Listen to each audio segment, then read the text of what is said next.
All right, if you own a business or if you're trying to be a content creator, which is basically owning a business or having a business, your to-do list is literally never ending. As a business owner, there's so many things to do. As a creator, there's something or a couple things that you have to do that never goes away. And I'm talking about filming, editing, repeat. So here are a couple ways that you can manage your time or some time management tips for solopreneurs and creators. Hi, I'm Ariana. I'm a social media manager, a content creator, and on this channel we talk about socials for business, content creation, work-life balance, routines, productivity, and all of that fun stuff. If conversations and content like this interest you, I would highly recommend subscribing. So we're gonna go ahead and get right into it because people hate the yapping. So the first thing that you are going to need as a solopreneur or creator that wants to have better time management to actually have a life and still get your goals is you need a planner, bestie. Let me tell you, a planner is definitely a lifestyle. I have an iPad and I actually recently got this in October. It is currently April of 2026, but my digital planner, I absolutely love her. And before I was using a digital planner, I was using a physical planner. She's around somewhere. And I've also been using Google Sheets to plan my content. I've been using Trello to manage and time block and project management, a whole bunch of stuff. So you need some form of planner. And I would like to take this opportunity to mention that I'm currently working on, and it probably is already out, my brand new Q2 content planner. So this is something that I've been working on and I'm super excited to actually launch it.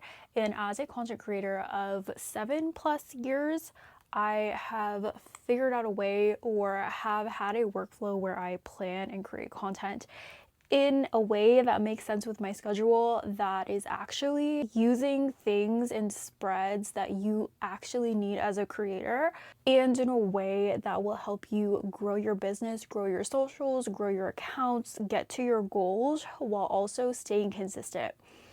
So my Q2 planner should be out now. If it's not, I will let you know. If it is, right here. I'm literally still putting the finishing touches on it. But shameless plug, but still, you literally need a planner. So there are a couple people in my life that I feel like need better time management, and I have recommended planners to them. And if you are not a planner person, you definitely need to be. And this is how you get into it really easily. The first thing that you're gonna need to do if you want a seamless workflow and system to manage your time, to still have free time, and to get everything that you need to get done, is to write down all of your non-negotiables, your priorities, and your daily tasks. So when I'm talking about priorities or non-negotiables, I'm talking about the things in your life that don't have to do with your business or with the tasks of maintaining your business or creating your content. I'm talking about picking up your kids from school or going to the gym if that's something that's super important to you and is a part of your weekly routine. These are things that are staples within your weekly schedule or your just schedule in general that you can't really move around, that have a set time and place within your week, and something that you need to work around if you want to get your goals with being a creator or with your business. Now, this is going to give you a really good idea of the space that you have to play with, to actually put your important maintenance tasks into, to actually manage and to get done, so again that you can get your goals. The second thing that you are going to do is figure out what your time blocking situation is. Now, you're probably just going to watch this video and be like, that was a good idea, I should probably do that, and never do it. But this is literally the secret to getting things done and getting things done over and over and over again, and then creating a routine and habit where you are constantly in flow state. So when I say time blocking, I'm talking about the first step of time blocking is actually figuring out how much time you need to block off. So if you're a creator and you're trying to stay consistent and you basically have a good idea of what your posting schedule is, a good idea of what your niche is, your content strategy, you know what you're going to post, you need to figure out how much time it's going to take you to create 1 week's worth of content within the week. And that amount of time is where you can take that and stick it into your weekly schedule. So the way that you find that amount of time is by timing yourself when you do it.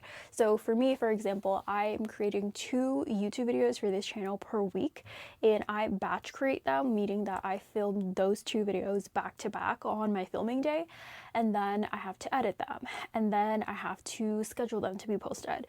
So I know that it takes me about 2 to 3 hours to film and put together this raw footage. So that is a 3-hour time block that I have on my specific filming day, which is on Fridays.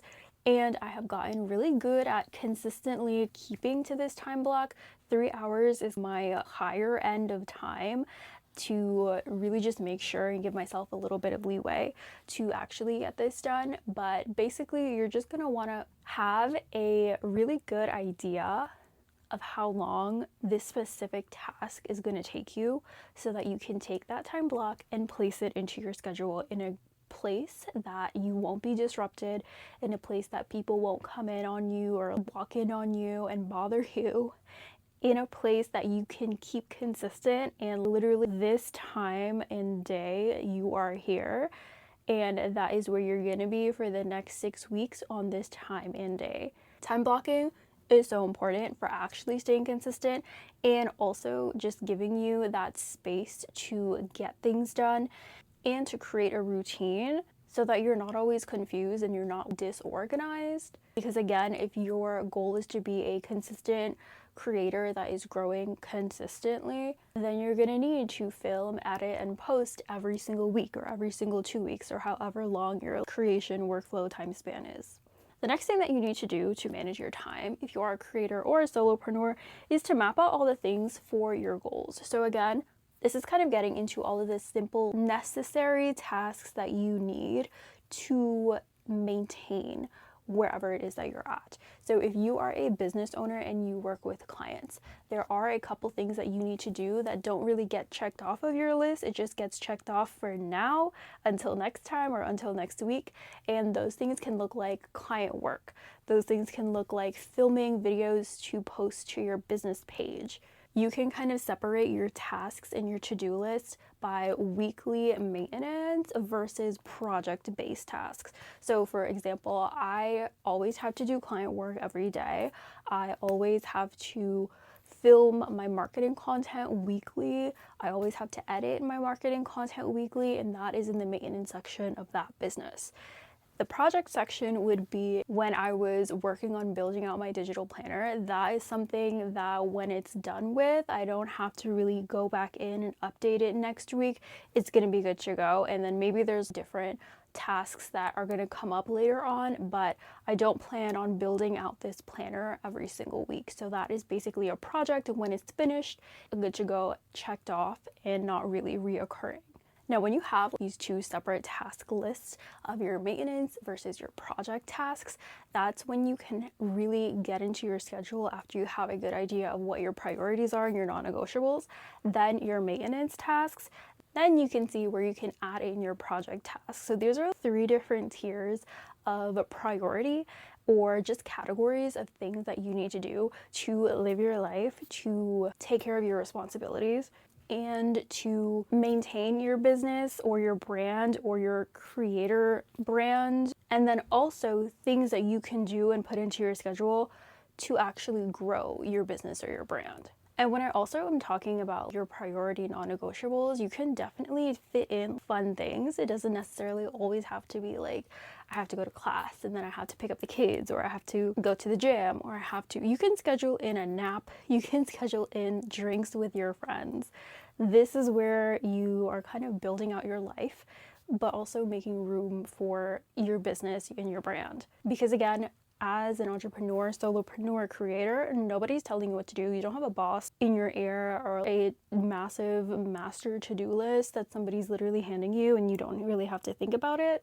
You're the one that is responsible for coming up with things to do and then coming up with how you're going to take it to the next level. Another tip that I have for time management is to plan by energy levels and also by focus and creativity. So there's 3 different categories, and you can definitely look at this when you get a little bit better at having a routine and having a schedule that you have stuck to for a little bit amount of time. this is where you're going to see if things are working or if they're not working.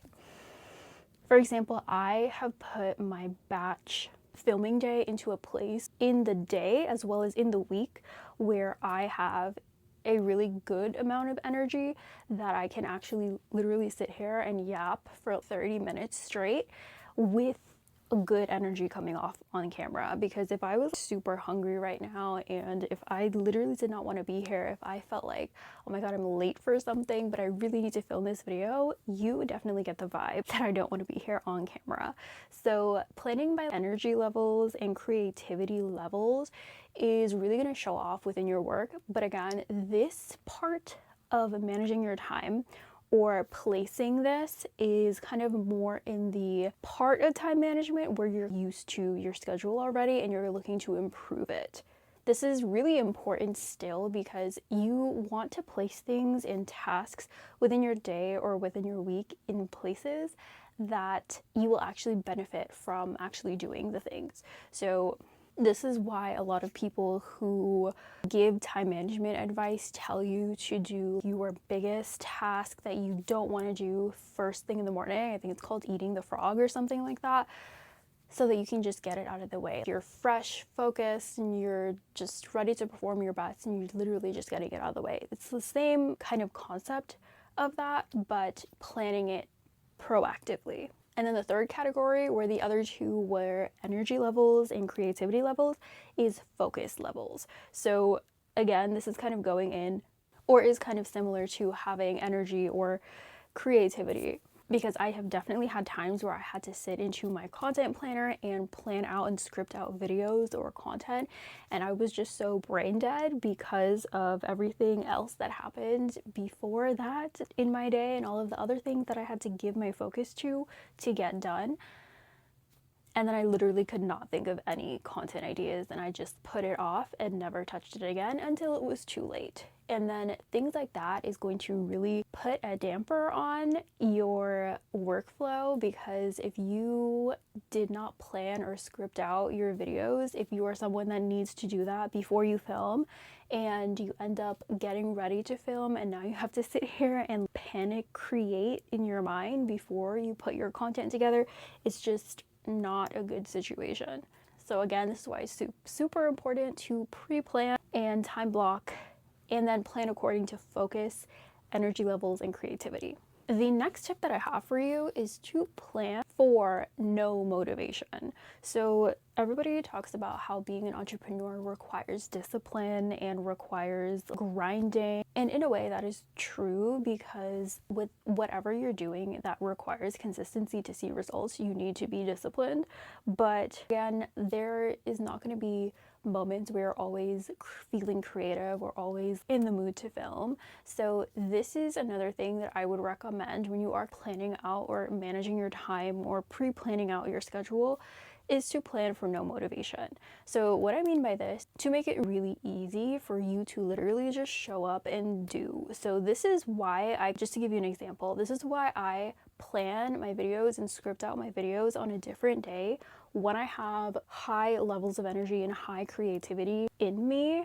And then when I get to my filming day, if I'm having a bad day and I don't feel like filming, there isn't much that I have to think about. I just have to pull out my camera and film because I already scripted the video. There really isn't much for me to do except to just do it. So planning for no motivation can look like making it as easy as possible for you to literally just get things done, and is also kind of an aspect of you will thank yourself later. I would love to know your thoughts on what planning for no motivation would look like in another specific situation that you have, or whatever brand you're in, what your daily tasks look like for your business. Please chime in. I would love to talk about that. And then the last time management tip that I have for you is to literally create a routine for the things that you are doing consistently. So we spoke about the different categories of priority in your weekly schedule. So when I say create a routine, the things that you are doing in maintenance mode has to be a routine for you within your week. So you may not be filming at the same time every single day. It may just be like one day a week, like me. but this is still kind of like a wider lens of a routine. This is like a weekly routine instead of a daily routine. But the whole point of pre-planning out your week and time blocking all of these things is to make it easier for you to get into the flow of having this as a routine, because the more you get used to doing these things, when Friday at 12 p.m. comes, you know exactly where you're supposed to be, and having that kind of habit or the feeling of it being habitual will make it so much easier for you to actually show up and do the things. So if you put all of these together, the focus levels, energy levels, the time blocking, the pre-planning your priorities, the making time for your non-negotiables, figuring out what your maintenance tasks are, and then still making time for your project-based tasks so that you can actually grow. This is a beautiful recipe for managing your time as a solopreneur and as an aspiring creator that will keep you consistent but still consistently growing. So that was my entire spiel. Let me know what you think. Again, let me know if you have any ideas for planning for no motivation. I'm sure we would all love to know. If you love conversations and content like this, I would highly recommend and appreciate if you would subscribe, and don't forget to like this video before you leave. If you have any other video topics that you'd like to discuss, talk about, or see in a video, definitely let me know in the comments. Thank you guys so much for watching, and I'll see you guys next time. Bye!